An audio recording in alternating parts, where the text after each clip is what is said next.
It was supposed to be the best day of my life. After 40 years of waking up at 5 in the morning, after 40 years of concrete dust in my lungs and calluses on my hands, I finally signed my retirement papers. I built Thorne Construction from nothing. Just me, a beat-up truck, and a dream back in 1985. Now it was worth millions. My name is Warren Prescott Thorne, and I'm about to tell you how my own son stole everything from me in less than 24 hours. That afternoon, I sat in my office and signed the documents that would make my son Donovan the new CEO. My hand shook a little as I wrote my name. Not from fear, but from pride. I was passing my legacy to my boy. That evening, we gathered at Morton's Steakhouse for a celebration dinner. My wife Corinne wore her blue dress. My daughter Sloane drove in for Boston. Donovan brought his wife Sienna, the fancy lawyer. The waiter poured champagne. Everyone was smiling. Then Donovan stood up to make a toast. "Dad," he said, "you built something incredible, but it's time for a new era." I smiled, waiting for the thanks. Instead, Donovan's face went cold. "I've already changed the company bylaws. You're no longer on the board. And that house you're living in? I own it now. You have 60 days to move out." The champagne glass slipped from my hand. Corinne gasped. Sienna smirked. My son had just destroyed me in front of everyone. I didn't sleep that night. How could I? I sat at my kitchen table, or what used to be my kitchen table, staring at papers until the sun came up. Corinne brought me coffee with shaking hands. "Warren, there has to be a mistake," she whispered. But there was no mistake. As I went through every document, the truth became clear. Over the past year, Donovan had me sign papers I thought were routine business documents. Insurance updates, tax forms, board meeting notes. They weren't routine at all. Hidden in those stacks were property transfers, beneficiary changes, a power of attorney giving Donovan control over everything. My house, my savings, my company stock, all of it legally transferred to him. And Sienna, his lawyer wife, had prepared every single document. I felt sick. How could I have been so blind? So stupid? My daughter Sloane arrived around noon. She looked at the papers spread across the table, and her face went white. "Dad, this is fraud," she said. "We need to fight this." "With what money?" I asked. "He owns everything now. I can't even afford a lawyer." Sloane started crying. I never felt so powerless in my life. Then my phone rang. The caller ID said Leland Chun. I hadn't heard that name in 30 years. "Warren? It's Leland." I saw the announcement about Donovan taking over. Something doesn't feel right. Leland Chun was my business partner back in the early days. We built Thorne Construction together until he retired to Arizona in 1995. Smart guy, honest guy, the kind of friend who remembers your birthday 20 years later. I broke down and told him everything. Every humiliating detail. There was silence on the other end. Then Leland said something that changed everything. "Warren, I kept copies of our original partnership documents. All of them. I never fully trusted how the business dissolution was handled back then. I know it sounds paranoid, but I kept everything in a safety deposit box." My heart started pounding. "Those documents show the original company structure," Leland continued. "They show how the business was really supposed to be set up. If Donovan changed things without proper authorization, those papers might prove it." "Leland, I can't ask you to." "You're not asking. I'm telling you. I'm getting on a plane tomorrow. We're going to fix this." For the first time since that dinner, I felt something besides despair. I felt hope. That night, Corinne and I started packing boxes in secret. Donovan had given me 60 days to leave, but I wasn't going quietly. As I moved boxes in the attic, my hand hit something dusty in the corner. Old bankers' boxes. Dozens of them. I'd forgotten they were even up there. The boxes were full of records from the company's early years. Contracts, invoices, letters, things I'd stored away and forgotten about. Corinne helped me carry them down to Sloane's car before Donovan could find out. We worked fast, listening for his key in the door. That night at Sloane's apartment, I started going through everything. Most of it was useless. Old receipts, expired permits. But then I found something interesting. Client complaints about overcharges. From the past 3 years. Dozens of them. I'd never seen these complaints before. Someone had intercepted them before they reached me. And that someone had to be Donovan. I dug deeper. There were duplicate invoices, One set showing what we charge clients, another showing what we actually spent. The difference was tens of thousands of dollars per project. Donovan had been stealing from the company for years, overcharging clients and pocketing the extra money.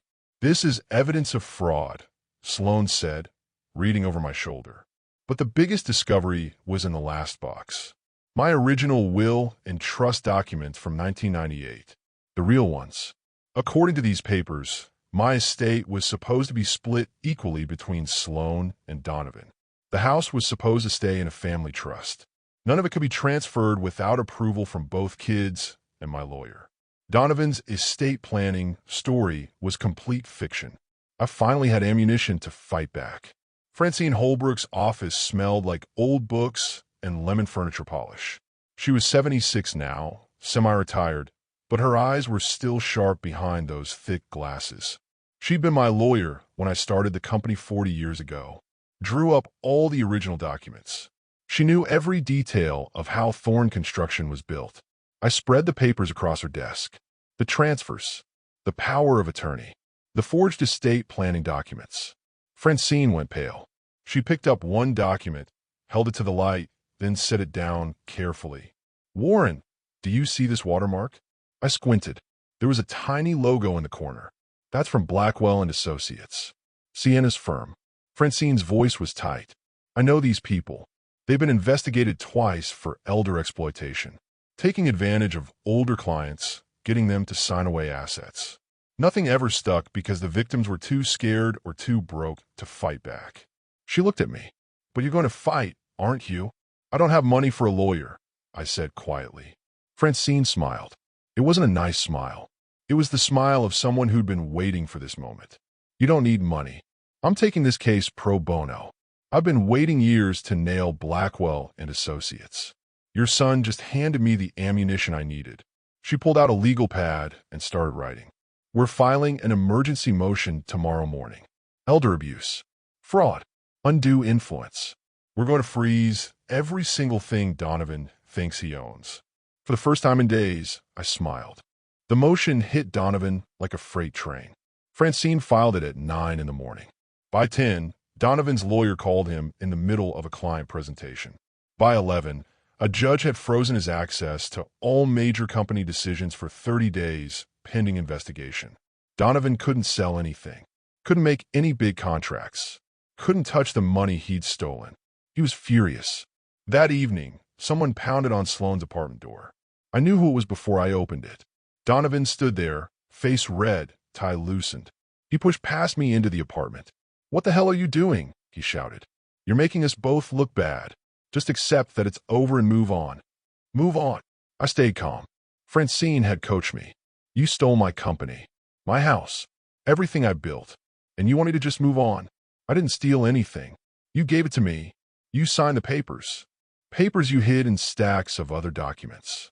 Papers your wife prepared without giving me independent legal counsel. That's all fraud, Donovan."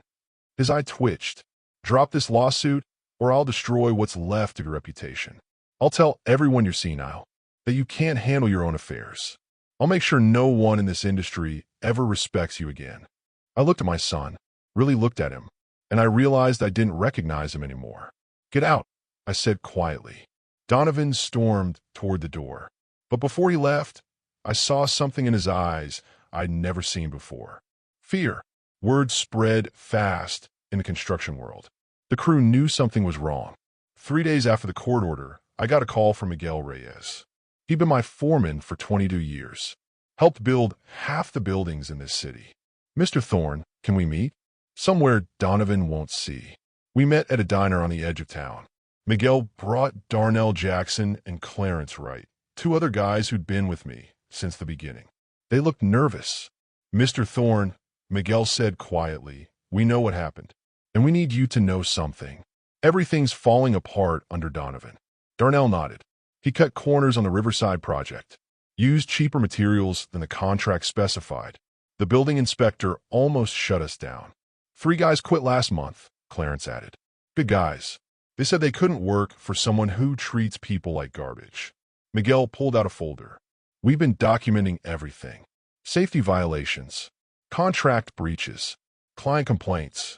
We wanted you to have this. I looked at these men, good, honest men who'd worked beside me for decades. They were risking their jobs to help me. Donovan finds out you're helping me. He'll fire you all, I said. Miguel shrugged. Some things are more important than a paycheck. You taught us that. I took the folder with shaking hands. Just hold on a little longer, I told them. We're going to make this right. But I wasn't sure I believed it yet. Corinne had been quiet since the dinner, playing the dutiful stepmother, showing up at family events, acting normal. But she was dying inside. I could see it. One night, she came to Sloane's apartment with a small bag. Her eyes were red from crying. I have something, she whispered. But Donovan can't know it came from me. She pulled out her phone and pressed play on a voice recording. Donovan's voice filled the room. The old man is so pathetic. He actually cried when I told him about the house. I thought he'd put up more of a fight. Then seeing his voice, laughing. Your dad is an idiot. He signed everything without reading a word. This was almost too easy. 2 more years, Donovan said. We sell the company, fire everyone, and retire before I'm 40. The old man will be living in some crappy apartment, and we'll be in the Caribbean. The recording went on. 10 minutes of them mocking me, planning how they'd drain the company and disappear. Corinne had tears streaming down her face. I've been recording them for weeks, ever since the dinner. I also have text messages where they call you names, where they plan everything. She looked at me. I know I'm his stepmother. I'm supposed to support him. But what he did to you, what they're planning, it's evil, Warren. I won't be part of it anymore. I hugged her.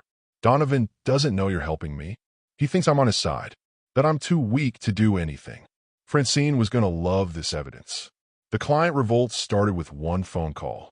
Garrison Porter owned Porter Development, one of our biggest clients for 25 years. He'd built half his shopping centers using Thorne Construction. Warren, I need to see you. Today.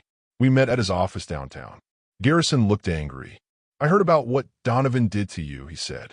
And I need to tell you something. Your son is destroying your company. He showed me invoices. He's been charging me 20% over market rate. When I questioned it, he got defensive and rude. His work is sloppy. Projects are behind schedule. I've had 3 buildings fail inspection under his management. Garrison leaned forward. I talked to other clients. Everyone's having the same problems. We want you back, Warren, or we're taking our contracts elsewhere. How many clients? I asked. 5 of us so far. Maybe more. We represent about 60% of your company's revenue. My heart pounded. Garrison, I don't own the company anymore. Then we'll wait until you do. We're not working with Donovan. That afternoon, Garrison and the other clients sent formal letters to Thorne Construction. All of them said the same thing. Reinstate Warren Thorne or we walk. Donovan's phone started ringing off the hook. By evening, he called me. His voice was panicked. Dad, please. You have to talk to them. Tell them everything's fine. Why would they listen to me? I asked calmly. I don't own anything, remember? There was silence. Then Donovan's voice cracked. Please. I hung up. Leland Chun arrived from Arizona looking like a man on a mission. He'd brought 2 suitcases and a briefcase full of documents. But what he found was even better. Warren, I used my old login credentials to check the company financial system. Donovan never deleted my access. I think he forgot I even existed. Leland opened his laptop and showed me spreadsheets. Dozens of them. Your son has been stealing for years. Look at these transfers. Money going to shell companies in the Cayman Islands. Accounts under fake business names. He's got over $2 million hidden offshore. My stomach dropped. $2 million. It gets worse, Leland said. He's not just stealing from the company. He's stealing from clients. Overcharging them, billing for materials he never bought, charging labor costs for workers who don't exist. This wasn't just greed. This was systematic theft. Leland pulled up another file. And this is the smoking gun. Last month, Donovan transferred $500,000 from the company's pension fund into his personal account. That's a federal crime. The employee's retirement money. He's been stealing it. We took everything to Francine that night. She looked at the evidence and smiled that dangerous smile again. We've got him, but we need to be careful. If we reveal this too soon, Donovan could destroy evidence or move money. We need to wait for exactly the right moment. How long? I asked. Soon. Very soon. But soon wasn't fast enough. Donovan was planning something big. Donovan called a company-wide meeting. All employees, all managers. Mandatory attendance. I wasn't invited, but Miguel called me right after. "Mr. Thorne, you need to hear this." Donovan announced a huge new contract with Summit Development Group. He says it'll save the company, but the terms are terrible. We'd lose money on every project. Summit Development? I didn't recognize the name. That's what's weird. Nobody's heard of them. They just appeared last month. I asked Leland to investigate. It took him 3 hours to find the truth. Summit Development Group was owned by Sienna's brother. It was another scheme. Donovan would sign terrible contracts with his brother-in-law's fake company, drain Thorne Construction of its remaining cash. Then they'd split the money and sell what was left. But there was more bad news. Donovan announced he was restructuring the company. Translation: firing the old guys to replace them with people loyal to him. Miguel, Darnell, and Clarence were first on the list. "He's firing us next Friday," Miguel told me. 20 years of service, and we get a week's notice. These are good men. Men with families. Men who've been loyal when loyalty mattered. "Don't worry," I told him. "Just hold on one more week. I promise you, Donovan won't be running anything by Friday." I hoped I wasn't lying. Francine said it was almost time to drop the hammer, but she wanted one more piece of evidence, and Corinne was going to get it. Francine gave Corinne a tiny recording device. Legal in our state as long as one party consents, and Corinne was consenting.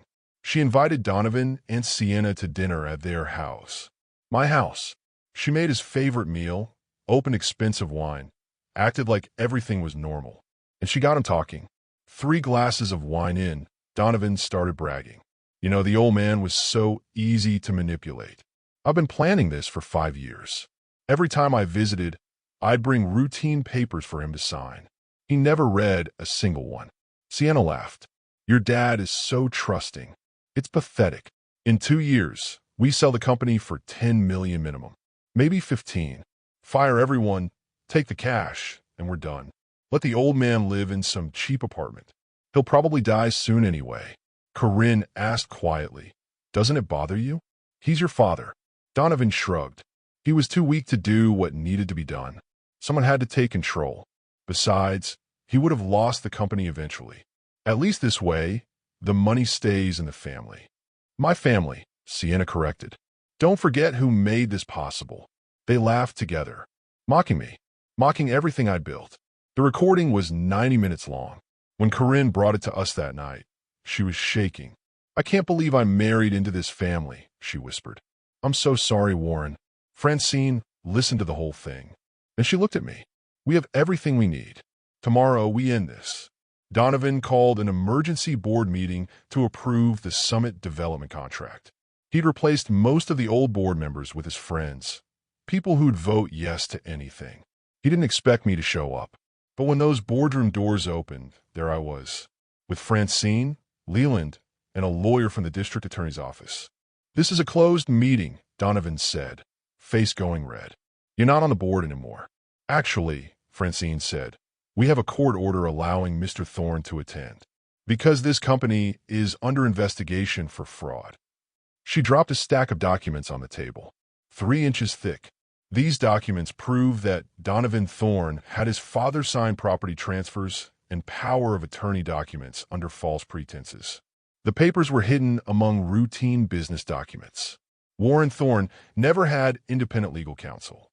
Under state law, that's elder financial abuse. The board members looked at each other nervously. Leland stepped forward. "I also have evidence that Donovan has been embezzling company funds. $2 million in offshore accounts. $500,000 stolen from the employee pension fund." Now the board members looked scared. Francine played the recording of Donovan bragging about his plan. The room went silent. Donovan's face turned white. "This is fake," he stammered. "This is—" "We also have client testimony about overcharges and fraud," Francine continued. "We have documentation of safety violations and contract breaches. And we have proof that Summit Development is owned by Sienna Thorne's brother, making this contract a clear conflict of interest." One board member stood up. "I didn't know about any of this." Others nodded. They were distancing themselves fast. "We're calling for an emergency vote," Francine announced. To remove Donovan Thorne as CEO pending criminal investigation. The vote was unanimous. Even Donovan's friends voted against him. He walked out of that boardroom destroyed. Donovan did something stupid. He went to the press. A local business reporter ran a story. Son claims father suffers from dementia, fights to protect family business. The article painted me as a confused old man who couldn't accept retirement.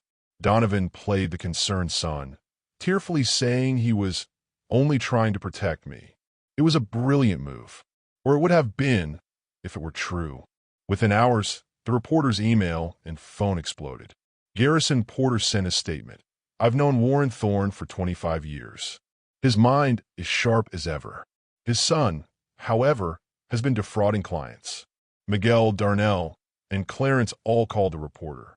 So did 15 other employees. Former clients wrote in. Business partners. People I'd worked with for decades. Every single one said the same thing. Warren Thorne is completely competent. His son is a liar and a thief. The reporter did a follow-up story the next day. Questions surround CEO's claims as associates defend father. The business community turned on Donovan overnight. Nobody wanted to work with him. Nobody trusted him. His reputation was destroyed. But I didn't feel victorious. I felt sad. This was still my son. I'd raised him. Somewhere along the way, I'd failed him. Or maybe I'd just never seen who he really was. That evening, my phone rang. I didn't recognize the number. Warren? It's Marlene, my ex-wife, Donovan's mother. I hadn't spoken to her in 15 years. I need to tell you something, she said. Her voice was shaking. About our son. Marlene and I met at a quiet cafe. She looked older, thinner. Sick. I have cancer, she said simply. Stage 3. I'm fighting it, but it's expensive. Marlene, I'm so sorry. Wait, there's more. She pulled out bank statements. Remember that medical trust you set up for me when we divorced? $500,000 for my health care? I nodded. I'd insisted on it in the divorce settlement. Whatever happened between us, I wanted her taken care of. Donovan told me last year that the trust was depleted, that you'd made bad investments and lost it all. He said I needed to apply for Medicaid because there was nothing left. My blood ran cold. But I hired a forensic accountant last week. The trust isn't depleted, Warren. Donovan has been stealing from it for 3 years. He's taken over $300,000. She was crying now. My own son stole my cancer treatment money. He told me I might die because you lost the money. He let me blame you. I felt sick. Stealing from me was one thing. Stealing from his dying mother? I'll testify against him, Marlene said. I don't care that he's my son. What he did is unforgivable. This was the moment that broke me. Not losing the company.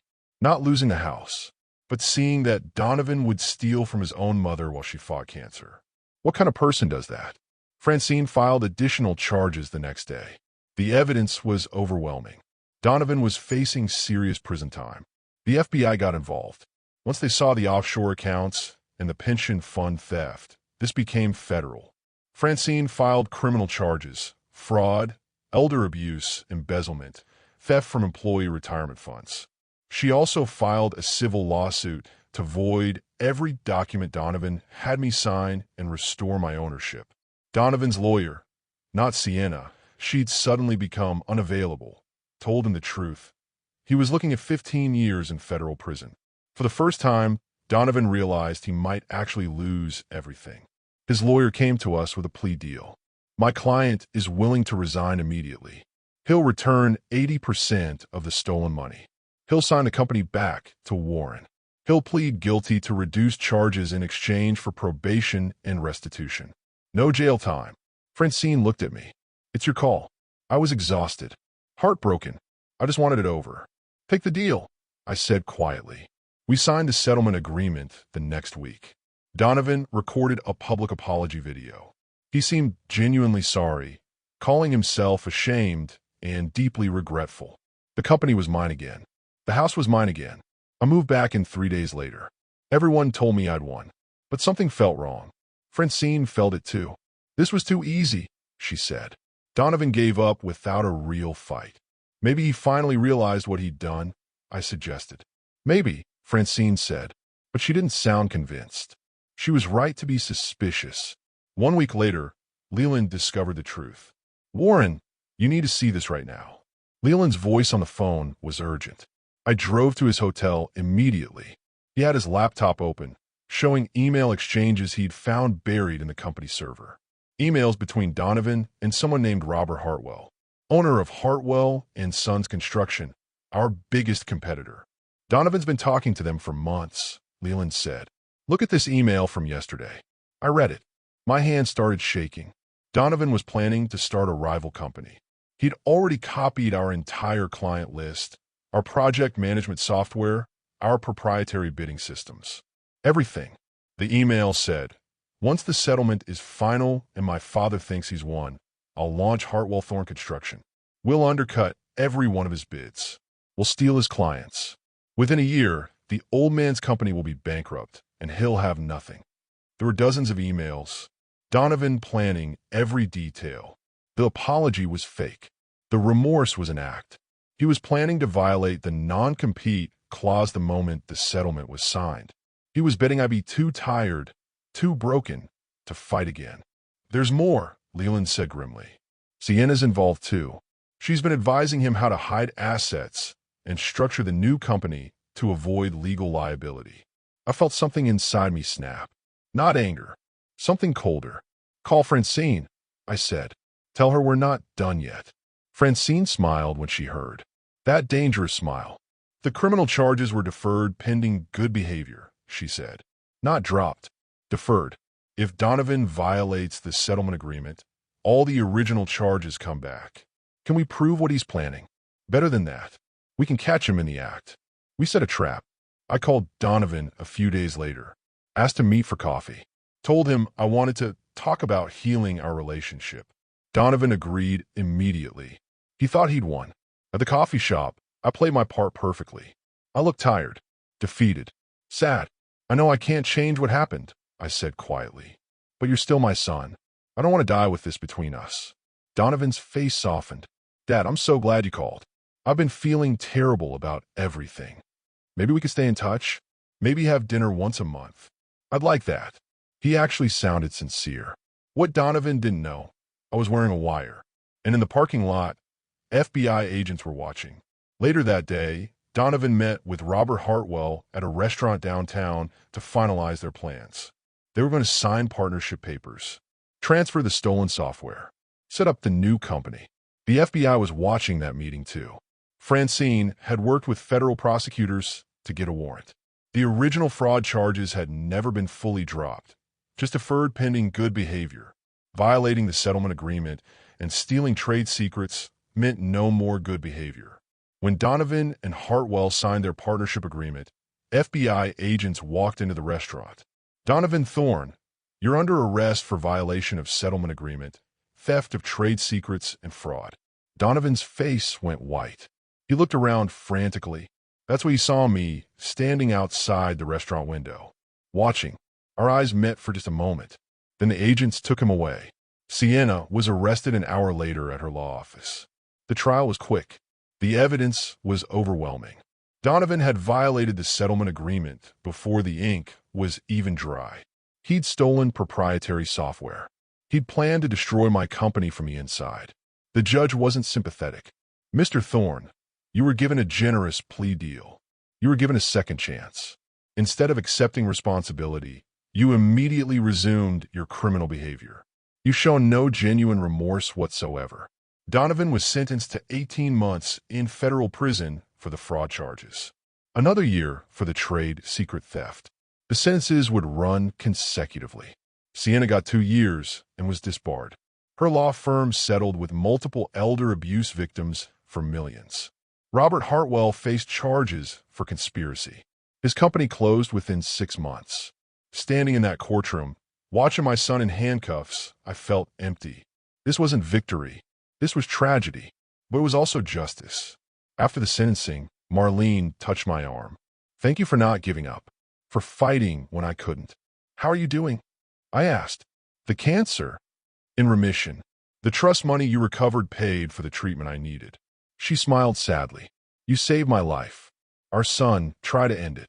We stood there in silence, Two people who'd once loved each other, united in grief over what our child had become. 3 months passed. Life started feeling normal again. And then I got a letter from the prison. The envelope had Donovan's handwriting. I stared at it for a long time before opening it. Dad, I know you probably don't want to hear from me. I know I don't deserve forgiveness. But I need you to know I'm truly sorry for everything I did. Prison has given me time to think about who I became. About how I hurt you, Mom, and everyone who trusted me. I was wrong. Completely wrong. I hope someday you can forgive me. Love, Donovan. I read it 3 times. Part of me wanted to believe it was real. That my son had finally changed. But I believed him before. I believed the apology video. I believed he was sorry. I carefully folded the letter and put it in a drawer. Not in the trash, but not answered either. Some bridges, once burned, can never be rebuilt. But life went on. Better than before, actually. Leland came on as co-owner of Thorne Construction. Miguel became VP of Operations. Darnell and Clarence got promotions they deserved years ago. My daughter Sloan took over as CFO.